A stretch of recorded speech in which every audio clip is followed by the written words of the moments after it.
Résilience et compétitivité agricole, un projet de la Banque mondiale s'y est intéressé.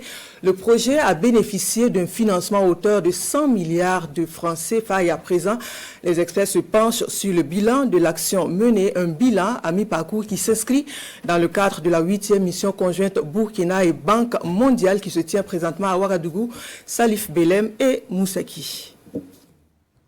Dans cette salle, des experts du Burkina Faso et de la Banque mondiale en discussion. Nous sommes à la 8e mission conjointe entre les deux parties.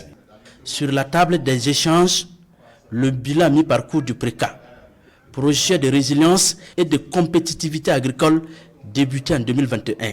C'est de faire le point des activités qui ont été conduites dans le cadre de la mise en œuvre du projet depuis son démarrage jusqu'à date aujourd'hui.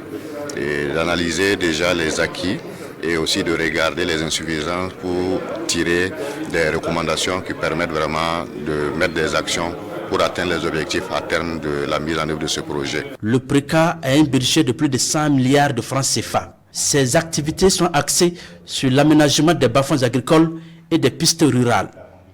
Des actions qui cadrent bien avec l'offensive agro-pastorale du département de l'agriculture. Et nous avons beaucoup plus focalisé en fait nos actions sur la mise en œuvre en fait des projets Banque mondiale, le projet PRECA et le projet PERSA. Et nous attendons véritablement de la mise en œuvre de ce projet-là une contribution assez importante et dans le cadre en fait des questions des actions d'aménagement de bas-fonds, des aménagements de plaines irriguées. Également des questions allant dans le sens de l'accompagnement en fait du monde agricole et du monde rural pour les permettre véritablement d'avoir des éléments assez probants pour contribuer fortement à l'atteinte en fait des objectifs de cette offensive-là.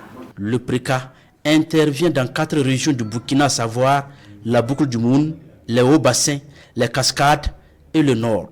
Après cette concertation, les experts vont visiter les réalisations du projet dont la fin des activités est attendue en 2025.